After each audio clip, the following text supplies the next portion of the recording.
So a lot of people are constantly looking for MMORPGs these days. I know I am, and there is just this massive smorgasbord of games out there. There are some fantastic games coming that will be arriving in the coming months, some fantastic games that have been released over the last few years. Basically, if you're hungry for a certain kind of MMO, you can usually find it. I personally have recently slipped back into Final Fantasy XIV, and that's partially because Stormblood launches in a month, and partially because the people in my Discord just will not shut up about it. It led to a talk about why MMOs are the way they are these days, and that kind of boiled down to a rather interesting concept: how resources are allocated when making an MMORPG, and what they decide to focus on. Now, I actually just said that with my mouth and heard myself say that, and part of my brain is currently asleep, because that sounds incredibly boring, but stick with us, like, it does get interesting. There's some really cool stuff to think about here. This led to a rather interesting idea, and I wanted to talk about it here so that I could talk to everybody else about it too, and we could get a discussion going and have some fun. Efficiency in design. The shit am I talking about? What is efficiency in design? So, efficiency in game design is the idea that a mechanic, or a structure, or a system within a game has to appeal to the largest number of players and be enjoyable for the largest number of players possible. It's a bit of a utilitarian design philosophy when it comes to video games. Now, I'm not sure if this is something that's actually held by developers or if it's held in a different way, but this is my kind of interpretation of how this design has kind of arisen in video games lately. Here's an example to break down what I mean by this. Say you have two different MMORPGs. One has a rating system which has 7 tiers, and you progress through each dungeon up the tiers all the way up to tier 7. But tier 7 is extremely difficult and takes a long time to reach, so maybe 1% of the player base is ever going to get there. Your other MMORPG has raids that just have a scaling difficulty slider of 7 different difficulties. The same raid can be done on 7 different levels. So the first one I mentioned is very inefficient, the 7 tiers of rating that you have to progress through. I would argue, and have argued in the past, that these systems are incredibly fun. There is a lot of enjoyment to be had for setting a goal to the top and making your way through progressively more challenging raids until you finally make it to that big final battle. That's incredibly enjoyable. What makes it inefficient is that very few players are going to be able to progress all the way up that tree before that tree becomes irrelevant. To contrast this, having one raid that everybody engages in at different difficulty levels is much more efficient. Everybody at some level can absorb all of the content within that raid, but I would say it's less enjoyable, at least from my perspective. You lose out on the interesting ladder of content that people are probably used to. Clearing the same dungeon on another difficulty level is not nearly as fun as progressing to an entirely new experience, exploring a new dungeon with new bosses and new encounters with new mechanics. That's just not nearly as fun, but more people can participate, so more people do get to enjoy that content. This is a very efficient system. This kind of system doesn't just apply to raiding, it can apply to really any single part of a game, making a system inefficient, as in much more difficult to progress through, but much more rewarding and enjoyable for those who do progress through it, versus a system that is much more accessible, but much less enjoyable for those who can get access to it, is kind of a balance that a lot of MMORPGs have been shifting over the last decade. Now, I'm going to note here that neither of these monikers, efficient or inefficient, is meant as some sort of detriment to a game. They're not.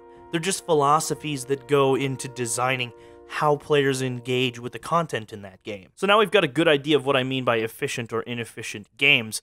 What the hell does any of it matter?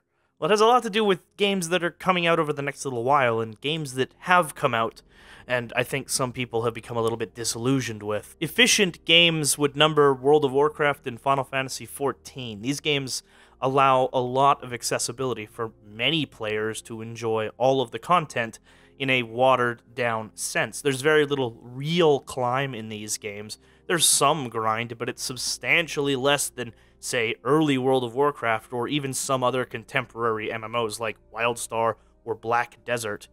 but they allow players to at least engage in that content, and people like that. They find enjoyment in that, especially in a sense that they might not be able to find any enjoyment from a game that requires them to invest half a year of their lives in climbing a chain of raids which might be insurmountable at their skill level. But I honestly think that inefficient games are much more useful to the genre than efficient games, mostly because they generate these deeply devoted and dedicated fan bases that might be small. Like WildStar's fan base is fairly small, but we're devoted to the game because it has given us so much enjoyment over the years. For the players who can manage to compete within them, inefficient games are just more fun. It's more fun to climb a ladder of raids, even if they're more and more difficult, even to face all of those trials and tribulations, than to just do the same raid 4 times. It's more fun to have to work hard at something. This is the appeal of games like Dark Souls, a game that is so beloved by its fan base that it's spawned an entire genre of games. Will a new father who has to work 45 hours a week and is married and maintains a social life ever be able to pull this off? No. They may not be able to do that.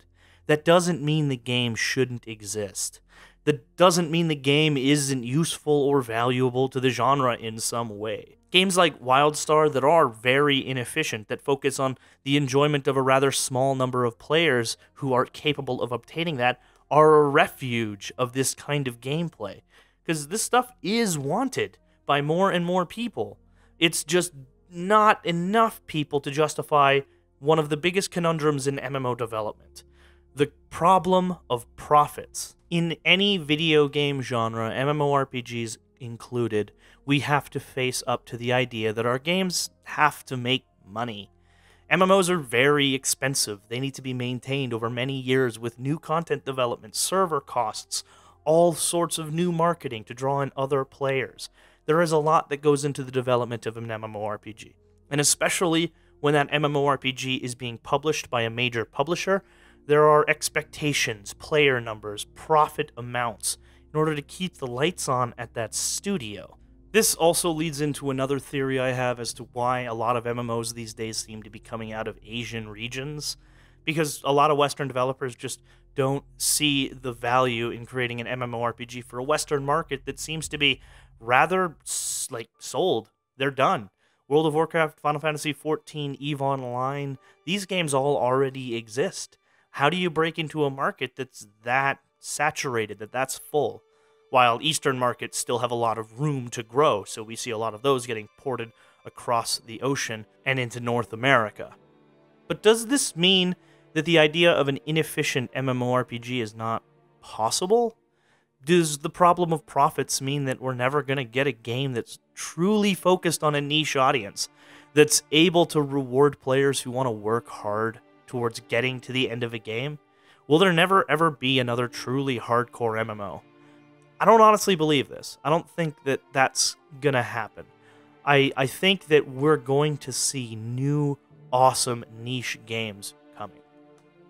I've advocated for the growth of the niche MMO market for a long time. I honestly believe that in such a saturated market, the MMOs that are going to wind up doing the best relative to games like World of Warcraft, of course, are going to be the ones that focus on one thing. Games like Blade and Soul, which focuses almost entirely on this arena-style PvP.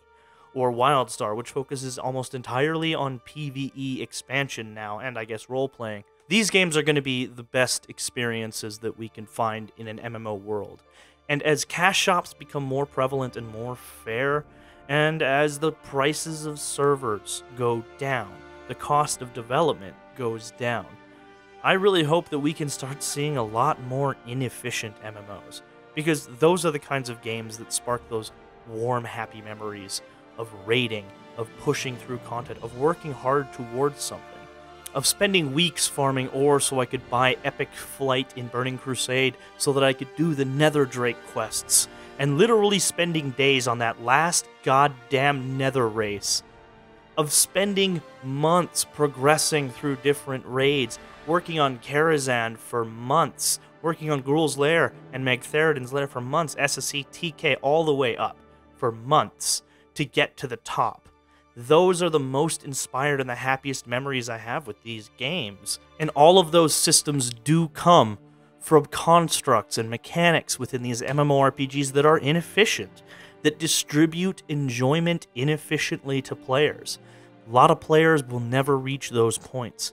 But, and this is going to sound incredibly elitist, when it comes to many games and many niches and many different ways to enjoy an MMO, I think that's okay. I think it's okay to have a game that challenges a small group. And as the world of MMOs becomes more affordable, the problem of profits is going to go away. And these inefficient systems might just have a chance at bringing back those fond memories of playing MMOs with your friends, of working towards something, of accomplishments that felt real. Something that the efficiency of MMOs has slowly drained away. So let's hope that things can get a little bit less efficient, a little bit more awesome. Hey everybody, wow, long time no see. Sorry about that. There's some stuff that came up. I'm not going to get into it, but there's some stuff. How you been? I hope things are great for you. I hope you enjoyed this video. If you did, support the channel by liking or subscribing. And if you want to get involved in the discussion in more than just a YouTube comment-y sort of way, we have an open and free Discord where we tend to talk about this kind of crazy stuff. Speaking of which, special thanks to Tassero, Joker, and Thara, the people I initially had this sort of conversation with, and helped me develop these ideas, so you guys are fucking awesome.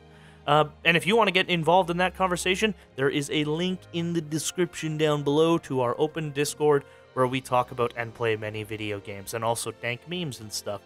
But thank you everybody who's watched this video. Hope you've enjoyed it, and don't worry, I'm actually going to be making videos again, I promise. And as usual, you all go out and have yourselves a great one.